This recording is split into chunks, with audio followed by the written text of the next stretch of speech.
Awesome. Well, we have all of our panelists here as we get ready for our next panel, which is Harnessing Innovation, Emerging Technologies, and their Impact on the Mexico-California Partnership. Today, we're going to have Fernando Sepúlveda be the moderator for our panel.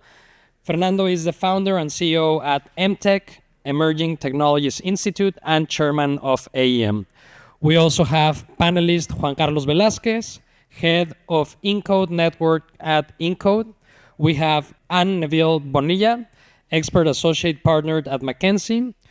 We have Jackson Alvarez, co-founder and CEO at Evolectric. And we have Juancho Eekhout, vice president of business development, SEMPRA Infraestructura. Thank you. And I hand the word to Fernando. Well, thank you very much, and I'm super excited to be moderating this panel because I think what this panel will showcase is the possibility of California and Mexico and the U.S. and Mexico working together to innovate and create prosperity, right? And we have fantastic stories, and what I hope we can get out of this panel is to showcase things that have worked well in our relationship beyond industry, right? When we talk about the U.S.-Mexico relationship, it typically revolves around trade, industry, and in this case, we're going to be showcasing technology and what powers technology, which is energy, which I think is fantastic. And let me start the conversation with you, Juan, if we may. I mean, you're a partner at McKinsey, and you constantly think about productivity, innovation, right, and how to create value both for companies and for society, right? So if you could help us think about a way to understand the possibilities of collaboration in this technology and energy sector between the United States and Mexico, and particularly between California and Mexico. Thank you. Yes, thinking very specifically about Mexico and California, because I think it does look very different between Mexico and the U.S. and Mexico and California in specific. And that is, I think, at starting very much at the level of individual relationships and a shared demography and geography, and something that is really being amplified by a growing set of sort of structural supports coming from both governments. And that's what's really can create more opportunities for collaboration. To your point around challenges, I think in most of the examples I was thinking about is the question of scale, right? And moving from ad hoc and relationship-based knowledge transfer between the two countries in both directions to that level of more systemization. And we've heard a lot about that in other panels. In fact, there were several examples that I had written down that were things that other people also mentioned, right? Which is to, I think, really demonstrates what these examples we all know about, but how we really continue to grow them, right? So I think from at an individual level, there is very much, and research by folks in this room has demonstrated that, you know, as Silicon Valley alums, folks who may have been educated in both Mexico and in the U.S., and as those alums do business in the U.S. and Mexico, that knowledge capital is transferred both ways and also continues to grow, and particularly in Mexico's growing tech hubs. But then also looking broadly at that shared demographics, right? I mean, someone mentioned earlier, right, 40% of California is Latino, but it's 30% of California that is of Mexican heritage, right? And it is about 28% of the state that fluently speaks Spanish. And that really says something very important about the shared opportunities in terms of both work and in the kinds of innovation that can happen and the kinds of products that can be built. And maybe just one more thing is then thinking about the sort of the research side of this, right? We heard about a number of the academic partnerships. And so those are at a sort of university to university, or like in Jalisco, where it is a university, it is business, and it is both like incentives happening.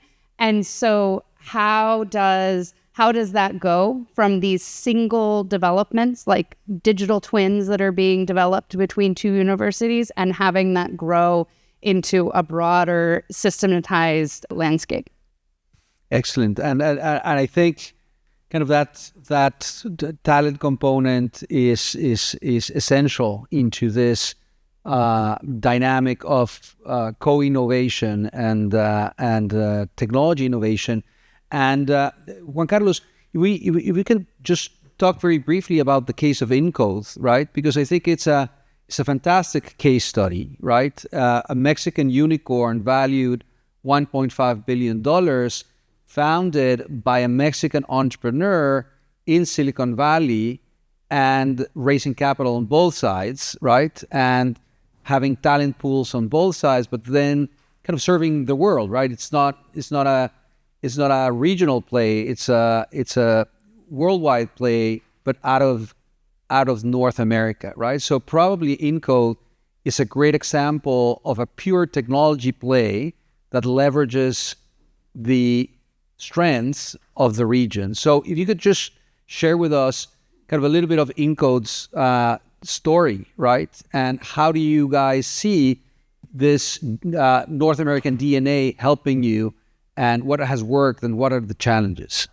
Yeah, of course, sir. Hi, everyone. My name is Juan Carlos. I'm the head of Incode Network. Just quickly, for those of you that don't know Incode, it's a facial recognition technology company. So we do biometrics readings. And yeah, I think Incode's story is interesting in many ways. But I think one thing that stands out is that we're always told that we're kind of going the wrong way. It feels that traffic is going this way and we're going the other way, because you usually hear tech companies from the US go to Mexico and hire talent from Mexico.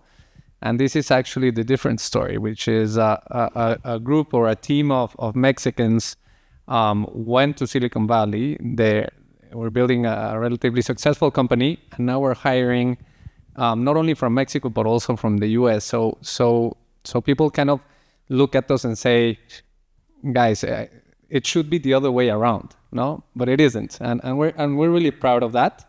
And as Fernando was saying, something that's been, it's not only interesting, but it's definitely a competitive advantage that we've seen, is that having that multicultural DNA within the company broadens the possibility of hiring the greatest talent. No, it's not only about pricing, which is definitely an important aspect within the tech industry, but also we have a lot of flexibility in terms of where to hire. And we've seen in tech, talent is at that level is pretty broadly distributed, no? So you can hire a great engineer from Mexico, a great engineer from the US. So we've definitely benefited from having this multicultural, we're a half Californian, half Mexican company. So yeah, I think it's been very interesting and definitely very, very useful for being a competitive company. Excellent. And Jackson, with you guys, we have kind of the opposite case, right? In a way, you guys are in electromobility based here in LA. Some of your biggest clients are in Mexico, right? So again, a company in a technology sector that is using a North American platform to succeed and prosper. So can you tell us a little bit about what you guys are doing and how you're thinking about North America as your playground, and if you consider yourself kind of a North American company based in LA? Yeah, thank you for having me today. Jackson Alvarez, CEO, co-founder of Evolectric. I'm originally from Colombia. I grew up, until 12 and moved to the U.S. So I'm first, I'm an immigrant myself, and I know firsthand the talent and the potential that Latin America has in including Mexico, obviously. So starting this company, Evolectric, what we do for those that are unaware, we are building technology that we can actually convert what would be, quote unquote, an old diesel truck that's at the end of life and actually give it at least 10 more years of life as a 100% electric smart vehicle. And essentially our value proposition, the way we're leveraging our relationships with Mexico, is being able to insert this technology locally, the local service centers, and enable them to actually build robots in their garages. And a case study that we're very proud of is one of our biggest customers, Anheuser-Busch. They own Grupo Modelo. Grupo Modelo is a beer company, Modelo and Corona. And being able to work with them on using their facility inside the distribution center in Mexico City and taking our talent there, bringing the components and working with their technicians in their garage and taking a 14-year-old truck that was getting ready to be scrapped, and now is one of their best performing vehicles in Mexico City, delivering Corona and Modelo beer over the last year. So the power there for us is like, we don't need to have a model where it's, build a technology in the U.S., have a factory in Mexico, and spread it around the world. We can actually bring not only the technology locally for it to promote the local economy, but also transfer the knowledge, bring hire local talent, local engineers, which we have done out of Monterrey, out of Mexico City, and start helping understand how EV technology can actually be improved in ways that we didn't think about, because we were like, okay, this is mainly California, mainly China, really pioneering this technology.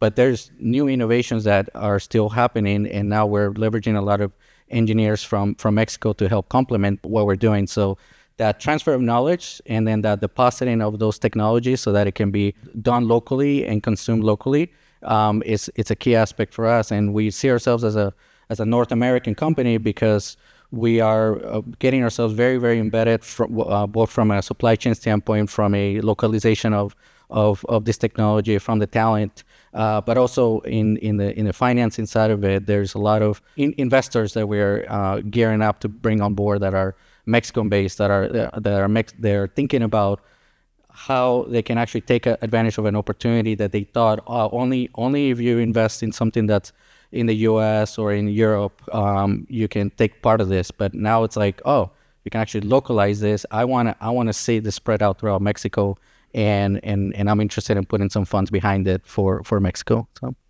this is fascinating, right? Because it changes the narrative, right? The typical narrative is Mexico is a production hub. That's what we're good for, right? And the U.S. has knowledge and has capital, right? And that's what the partnership is about. And what we're finding more and more, particularly in services and certainly in technology, is that we have a completely different script, right? Talent is distributed evenly, right? As Juan Carlos was saying, there's capital flowing to these emerging high-tech, high-value companies from multiple sources. And instead of having that traditional model, right, it's really a model where we are innovating together and we're producing together. In one case with AI, and the other one with electromobility, probably the two hottest industries in the world right now, right? And moving to SEMPRA, I mean, both industries need electricity. Technology needs electricity, right? I mean, there's no second way of thinking about it, right? AI data centers are just huge consumers of electricity, and you don't have facial recognition without, right? Those AI data centers. Obviously, electromobility, the kind of the energy transition, right? So I would love to hear from SEMPRA, right? I mean, you guys have been investing in Mexico, and you too are also kind of, in a way, kind of a binational company, heavily embedded in Mexico, certainly heavily embedded in Baja California. Kurt was telling us about many of the investment projects you're doing to power Baja California and to secure that. So what's your perspective going forward as an energy company and as a provider not only of electrons, but actually what ends up powering the factories and the tech that runs everything? Thank you, Fernando. Thank you so much for the invitation. My name is Juancho Eekhout. I'm the Vice President of Development for Low Carbon Solutions at SEMPRA Infrastructure. Super happy to be here today to share a bit of our story as to how over the last 28 years we've come along in Mexico from being a company that started with $100,000 investment, and we have now more than 10 billion 28 years later. A little bit about SEMPRA Infrastructure. We develop, build, and operate energy infrastructure both in the U.S. and Mexico. That includes natural gas pipelines, LNG facilities, wind farms, solar farms. We have refined products terminals, CCS, as well as CCS. Yeah. And, we, as I said before, we have been in Mexico for 28 years. We are one of those companies that contributes every day with our infrastructure to the energy security of Mexico, but also contribute to the energy integration of North America. For example, we own 11 out of the 25 natural gas interconnection points that help enable the export of natural gas from the U.S. into Mexico. That is key to help meet the energy needs of the industry of Mexico. In Baja California, we are one of the largest foreign investors there. We have $5 billion.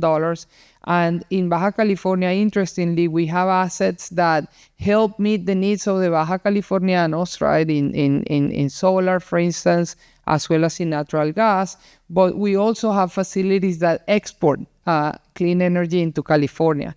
So as you know, in California, the state, not only did it try to achieve a 33% clean energy goal, but now for 2045 is aiming to get to 100%. So in Baja California, we have, tremendous resources, like the secretary was saying, in the Rumorosas, in the mountains, we have a great wind resource. We have 2 projects that are operating directly interconnected into California. We have 1 under construction, and then we have some growth projects as well. And then sort of east of the Rumorosas, we have the flatlands of Mexicali that has a tremendous solar potential, right? So we have 1 project already there called Rumorosa Solar 1 that serves the local grid in Baja California. And we also have projects that are not only going to address the needs of the local economy and, hopefully can help a lot of the initiatives we've been talking about today and the energy needs of that, but also to also export solar from that area into California. Interestingly, we are working now in solar plus batteries, so we talked a little bit about batteries today. There's a lot of solar going around, but sometimes we have more solar during the day than what we need. And the one good way of harnessing that solar and using it when we need it at 7 p.m. when we all get, home at night and open the fridge or want to charge our cars or want to click on your face recognition and AI, that's the time where by using batteries, we can load shift that solar that is produced during the day so we can all use it at night. So yeah, super excited. We've been collaborating in sort of this binational context for a lot of years. Our workforce very diverse, high percentage of Latino representation in the company in both sides of the border. And yeah, looking forward to continue to collaborate with you. A lot of the initiatives that you have been hearing all day today, they all need energy, right? So to embrace the opportunities or to overcome the challenges that you all have, you need clean, cost-effective, affordable, and reliable energy. And then hopefully our projects, that we're building can help you meet your goals. Fantastic. Thank you, Juancho. And maybe getting back to you, Juan, I mean, we have 3 fantastic success stories, right? But if you read the media or you listen to the media, this is not what comes across, right? There's a very different narrative happening that portrays the U.S. Mexico relationship when in fact you have all these excitement, right? So, my question to you is, from your perspective, right, from the perspective of McKinsey, what do we need to do more to create more success stories like this in the technology and energy sectors? And what's missing? What do we need to do different to make sure that this type of initiatives and collaboration not only get attention, but actually can scale and become consequential in terms of the U.S. Mexico relationship? So I think this will be a somewhat obvious point, but the importance of being able to talk about the outcomes, right? So both of you talked about the importance of being able to hire engineers, right, on both sides of the border. But it is, if you asked most people in California how many software engineers graduate from Mexican universities every year, like no one would be able to answer that question, right? And so I think there's a very understanding that there are somewhere around 140,000 people graduating with engineering degrees, right? And then being able to talk about, I think, the impact of the workplace where you have people who are coming from a bicultural perspective, and the importance in California, right? Particularly in California, the importance of that, right? And as you said, with this idea that this cannot be a conversation just about R&D in Silicon Valley and nearshoring in Mexico, but it must also be a discussion around the history of also how some of the today's tech hubs in Mexico, like in Guadalajara, how long ago that started, right? And if we are talking about some of those initial investments that were happening in the 1980s, right? And then through today, and what that has actually then resulted in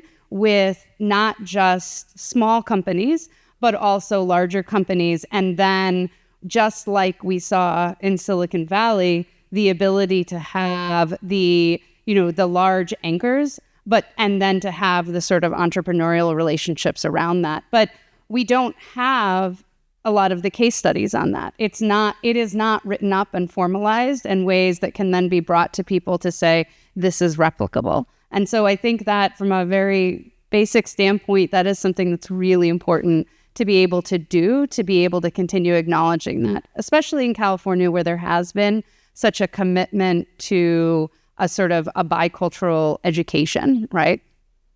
Absolutely. I think that's very important.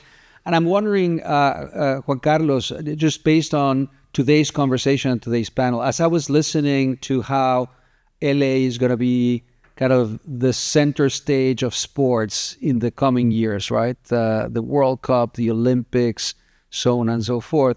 And as just listening to Anne, I was just wondering, would it be a fantastic story if Incode's technology was actually managing the flow of people at stadiums and sports facilities in the Olympics, in the World Cup? I mean, could your technology do that? Wouldn't that be a fantastic growth story for a success story? What are your thoughts? I'm just trying to connect the dots between what we heard in the morning and what we know that we can do together.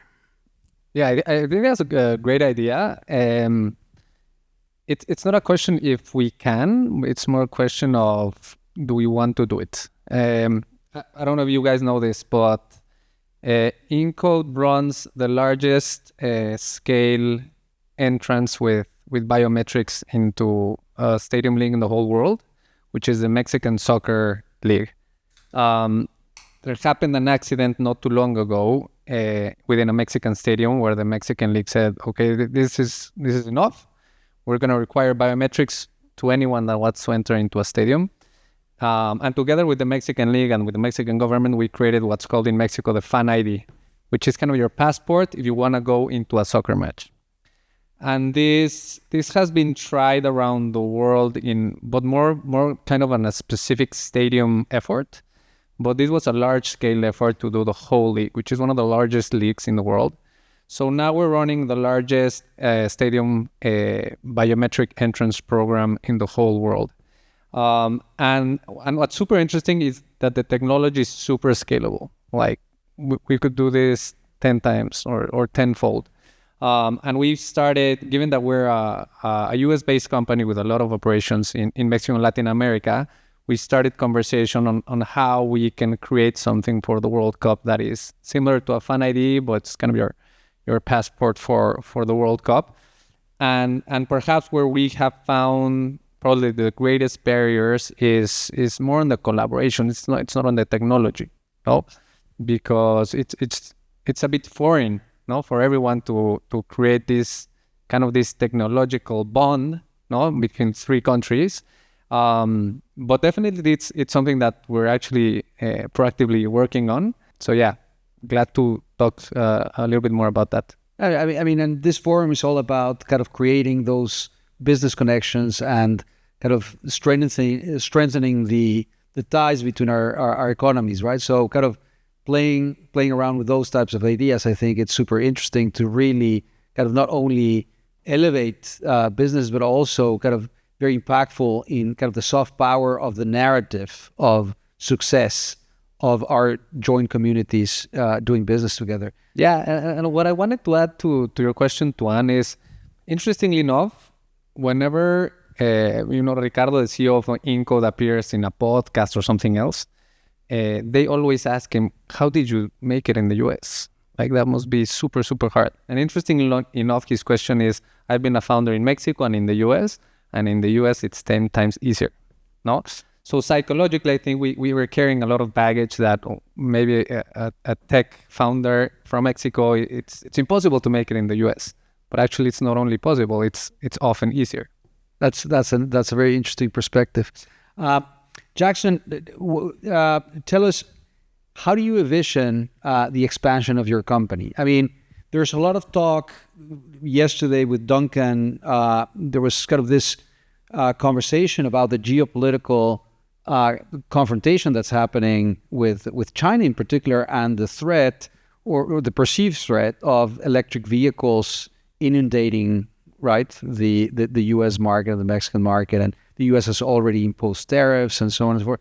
Is your technology and companies like you kind of a response to both the electrification of mobility, but also to having a North American platform to do that electrification? Is that something that you foresee going forward? How do you see your company kind of scaling and using this North American platform? Yeah, that's a very good question, because there's a lot going on right now, geopolitically speaking. But hardware is extremely difficult to scale because it's very capex intensive. You have to go through the entire development and validation, and then that's just quote unquote the easy part. Then you have to scale through factories and have the same quality and repeatability every time, everywhere you go. So, our business model and the way we approached it, we could have taken that traditional model, but we didn't, because we want to make hardware easier to deploy. And that's why our model is to be decentralized. We're not wanting to build factories. We're wanting to work with those existing service centers, those existing technicians that have already been working for generations on diesel trucks, and that space and those tools, and be able to make this technology more accessible, because now you can scale faster. You don't have to build factories. You're already working with vehicles, already gone through all that process of validation, the chassis, the cabin. They're meant to last, designed and built to last 20, 30 years or more. Is the internal combustion engine powertrain that is the bottleneck.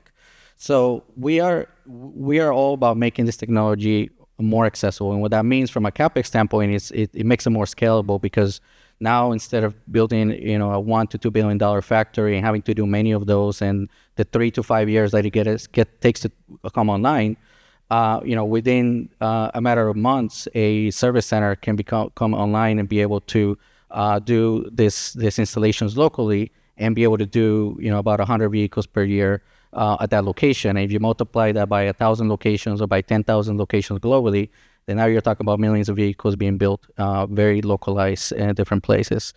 The other part of that, our business model makes it easier to navigate those geopolitical challenges, is that we are agnostic to the hardware technology. We are not trying to say this is the exact battery supplier that you need to have, or the motor supplier, or the motor technology, or the battery technology. We do have to work with some components that are coming from China. They are very well ahead when it comes to batteries, and having batteries that are where the price is good, and they've been proven in the market. They have millions of miles, but it doesn't mean that U.S. and Mexico can't catch up to that. I'm gonna give you my own take on tariffs. I think tariffs is only a band-aid. You're not solving the root cause. I think North America needs to do a reverse play on China when it comes to having them come to the North America market, a very large market, both Mexico, U.S., and Canada, and do JVs locally and have the local player be a major the major stakeholder, 51%, so that they can actually control what's going on. But then you get access to all that technology and that know-how on how to build batteries that are more affordable and build them locally. That's how China got ahead. I mean, you couldn't do a business in China unless you have a JV, and all the OEMs, Mercedes, even Tesla, they had to do JVs locally. Tesla's looked a little different, but it was a JV with battery manufacturing. But the other ones had to actually do joint ventures with local manufacturers of vehicles. And that's how they were able to really get ahead of like what's coming next. And they went bullish on electrification, and now they're leader. So, but now they want to tap into North America. It's a huge market. So we do need to protect it, but tariffs it's only going to delay the inevitable. We got to find ways to promote the localization of this technology. And the minute there are good battery companies that are building in Mexico, that are building in the US or Canada, we can incorporate those batteries into our kits that are plug and play into these vehicles. And all of a sudden, in what would have taken 2 years for a major OEM to switch battery suppliers, it takes us 6 months. And now fleet owners in both countries can see that Mexico-made or US-made battery technology actually on the roads in those vehicles through our model. So just excellent part of that. And Juancho, you said something earlier that really intrigued me, right? The idea of Mexico exporting electrons to the U.S., right? Again, it's one of these kind of, it's not your typical paradigm, right? Obviously, we export oil, right? But exporting electrons, that's kind of new. And I want to push, kind of through a question, kind of push the thinking forward.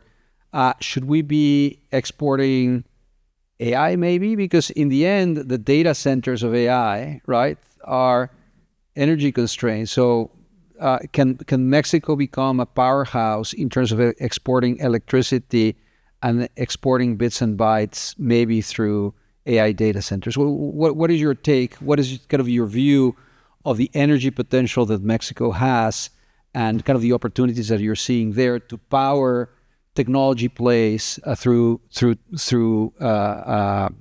energy? Thank you. So taking maybe the question a little bit more holistically, there's 3 mega trends that are really driving the electrification right now of the world, right? So one is sort of climate, so a lot of people are trying to electrify their processes in order to reduce emissions. 2 is the whole concept of electromobility, which is your business model. And then 3, Juan Carlos's business model, which is AI. Every time we make a prompt in AI, it uses 10 times the amount of electricity that a Google search takes. Yep.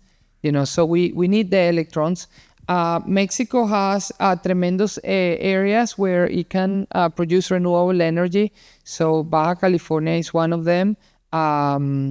Also the northeast and the southwest of the country have tremendous resources.